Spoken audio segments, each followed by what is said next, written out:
Hey everyone, welcome to Judging for the Win. I'm Dave, and this is my daily ruling. Today's this month's patron pick. Thank you so much to all of my wonderful supporters on Patreon. And I'd also like to give a special shout out to Gary from Postboard Gaming in Ohio for consulting with me on this video. I've left a link to his store in the description. I don't get any sort of benefit if you use that link, but I have been judging for Gary for years, and I'm happy to plug his store for free because he's a great guy.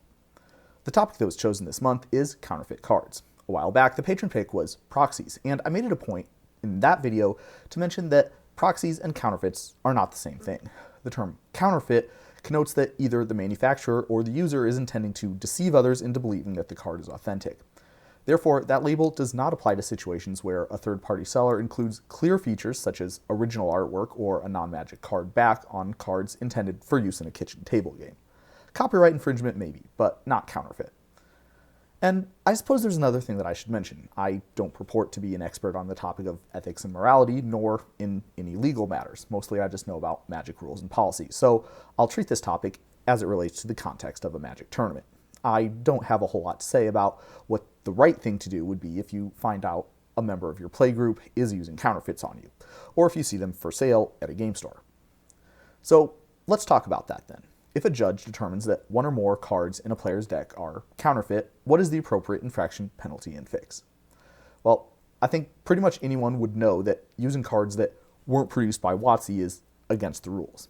Intentionally doing something that you know is against the rules to gain an advantage fits the definition for cheating, for which the penalty is disqualification. This is true at any rules enforcement level. On the other hand, judges can't just automatically DQ anyone found using counterfeit cards.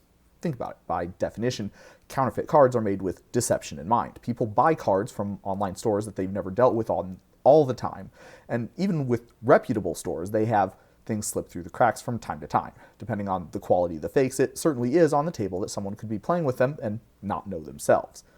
If this is the case, well, that still doesn't mean the counterfeit cards are legal to play with. The most likely infraction would be a deck problem, since the legal cards in the deck would not match with what the deck list says. This would be handled the same way as any other case where a player found that cards from their deck were missing. The player would be given a reasonable amount of time, usually taken to be 10 minutes, to secure replacement cards matching what was written on the deck list. If the player is able to successfully manage this, they may resume play with just a warning. Otherwise, the player would need to modify their deck list in order to match the cards that they'll actually be playing, with plains, islands, swamps, mountains, and forests being added according to the player's choice to get the deck list up to a format minimum. If this is done, the infraction would be a deck list problem rather than a deck problem, and the penalty would be a game loss instead of a warning. I think this is a reasonable fix to employ at regular rel as well if the competitive situation was going to come up. Obviously, without the part where you get a game loss if you are unable to make your deck list work. So that still leaves open the practical problem of how a judge would know whether a player is cheating. That is, intentionally using counterfeit cards to resolve an availability or financial hurdle versus just a victim who made a good faith effort to buy legitimate cards and just got burned. And well, this isn't really black and white. I mean, someone who is willing to play counterfeit cards is probably also willing to lie about it, especially if they realize that the consequences would involve the difference between a DQ and a warning or maybe a game loss. So you can't just ask people if they knew the cards were fake. Well, I mean, you could, but that's not really definitive. The short answer is the judge would have to consider all of the facts of the case and decide which alternative is more likely. This does mean that sometimes the judge is going to make a mistake, and that's true for other infractions too. I mean, it's not like someone is going to tell you whether they forgot to pay the Thalia tax on purpose either. So I imagine with that said, some of you are probably wondering how to know whether a card is counterfeit. Well, this is also something that's not really clear-cut. In the first place, there isn't even a test that 100% of genuine Magic cards will pass. Remember that the game has been around for 30 years, and printing technology has changed in that time. But the most important issue is that there's been a bunch of print runs that, for various reasons, are a little bit different from what they normally do. Different cardstock, different finishing operations, different printing companies with different machines, you get the idea. For this reason, the most confidence in your results is generally obtained from a direct comparison with a known genuine card from the same set. Ideally, the same card is the one that's being evaluated. All of this doesn't even breach the topic of misprints, which are genuine cards for which the printing or packaging process was messed up in some way, potentially a way that might affect the results of a test intended to detect counterfeits. On top of that, there will never be a test powerful enough to distinguish real cards from fakes 100% of the time. Again, the goal of counterfeit manufacturers is to make something that can pass for the real thing. If there's a test their cards will fail, the counterfeiters will just change things up until they pass it. Likewise, vendors are always looking for more things they can test to improve their capability of spotting fakes. It's an arms race. The only way it'll ever end is if the counterfeiters manage to crack the code and make something that's really and truly identical to an actual Magic card, or if Magic cards lose enough value that it isn't worth trying to keep up anymore. In a tournament setting, the responsibility for making these determinations falls on the head judge, who at times may defer to the advice of another judge on staff with the background necessary to step up. Alternatively, at an event above a certain size, vendors might be willing to help you out in these sorts of situations. Although they'll usually stop short of calling a card fake for reasons of liability, many will at least say whether they would or would not buy the card if it was offered for sale, and explain why. I think the single biggest thing that the Magic community can do to help the situation is to learn about the issue, including how to evaluate cards independently. To that end, there are a few tests that are pretty difficult to pass even today, and are therefore able to catch all but the most sophisticated counterfeits. In general, making cards that stand up to these tests requires specific professional-grade printing equipment and significant efforts to get the process set up exactly right. To understand exactly what we're looking for, I want to first talk a little bit about how real Magic cards are made. The first is the paper. If you tear a Magic card in two, you'll see this dark stripe along the edge. That's because Magic cardstock is composed of two layers of paper glued together with a layer of graphite in between. This composition helps make the cards a little bit more opaque, and it gives the cards more resilience against creasing, making them tend to bend and return to their original shape instead. This is important information for understanding the two main classes of counterfeits. The first is what everyone probably thinks about when they think about a counterfeit: physically printing ink on cardboard and trying to make it come out looking like a real Magic card. These printed counterfeits generally try to emulate the paper, ink, finishing operations that are used on real Magic cards, and the differences in the materials or production process are what give them away. The other main class of counterfeits are called rebacks. As the name suggests, this involves starting with two genuine Magic cards and sanding them down so that only one of the two layers of paper remains. These are then glued together. The reason people would want to do this is because it can be used to make a collector's edition card look like a much more valuable and also playable beta card. If you didn't know, the collector's edition cards are a set of non-tournament legal cards Wizards printed. In addition to having square corners, they also have a different back. Because these two classes of counterfeits are made in different ways, they do better at different tests. A reback will stand up to the closest inspection of the printing just fine because it's made of real Magic cards, but it will have a much harder time matching the weight and feel of a Magic card, especially when bent. Therefore, the best practice is to subject a suspect card to multiple tests and base your evaluations on the results of all of them. So, what kind of tests can you do? Well, one of the easiest ones that can work is to weigh the cards. You need a pretty sensitive scale, one capable of measuring in the hundredths of a gram, but other than that, anyone can do this test without needing any kind of experience. Real Magic cards will weigh between 1.7 and 1.8 grams, although there is a chance for a deviation of a couple hundredths of a gram outside this range. Rebacked cards are generally heavier because they use more glue to hold the layers of paper together. Printed counterfeits may be susceptible to this test if they're printed on a different kind of cardstock. I should note that in order to do this test, you need to take the card out of the sleeve and weigh just the card.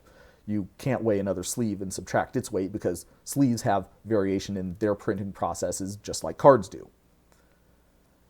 The next thing to look for is with the printing. Now, this isn't a Magic card. This is a public domain image of a painting by Vincent van Gogh.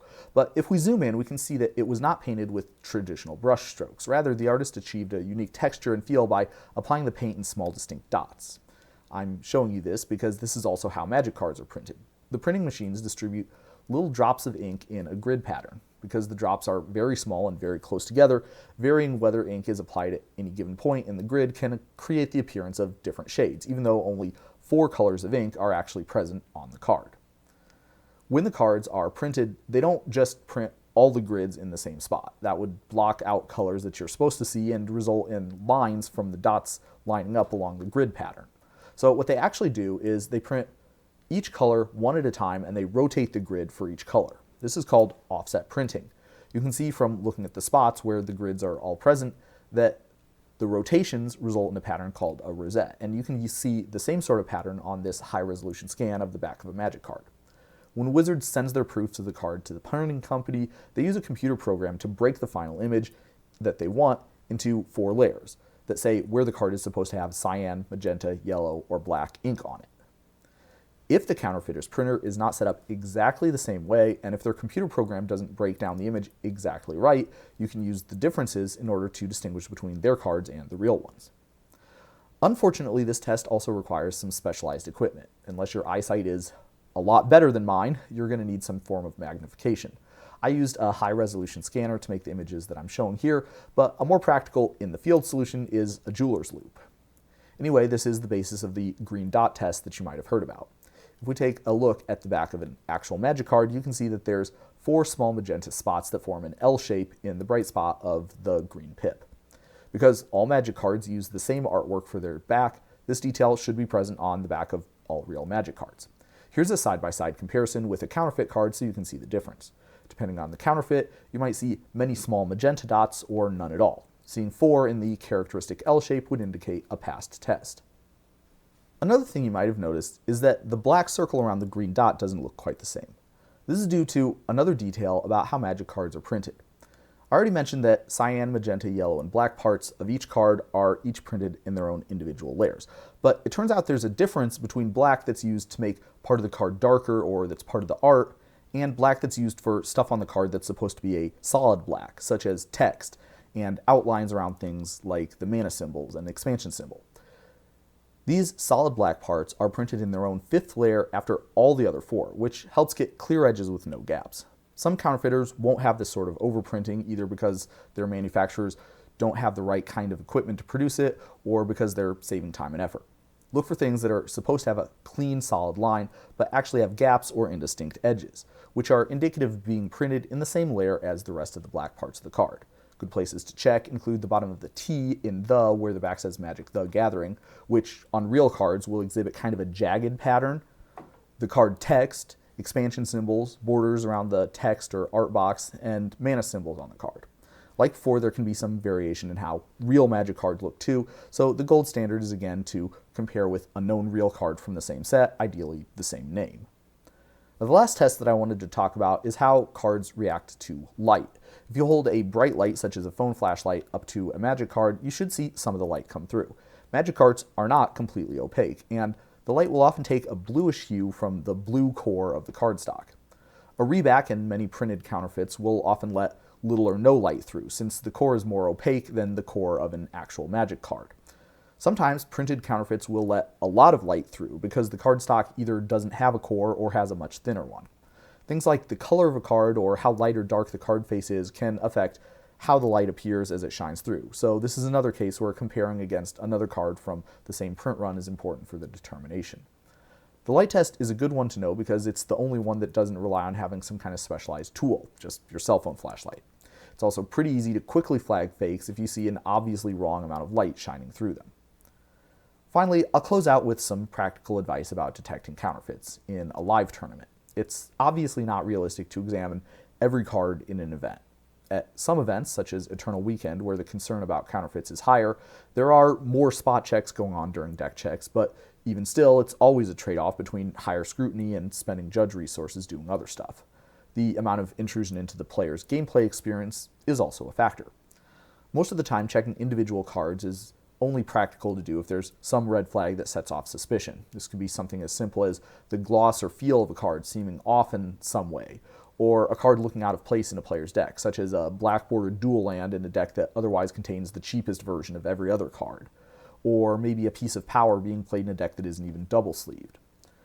Another thing to remember is that any real card from Magic's earliest years is over 30 years old by now, and in many areas, not just Magic, the appearance of age is incredibly difficult to fake. And that's all I have for you today. Hopefully the information that I've covered is helpful for you in determining whether the cards you play with are real or fake. Remember, even an experienced player can be the victim of counterfeits. The goal, after all, is to be able to fool people. Having more people with more information is a good thing in this fight, and if you'd like to go into more detail than a YouTube video can provide, the buyers at your LGS are a great resource. Join me again next time for another Daily Ruling. Until then, I hope you have a great day.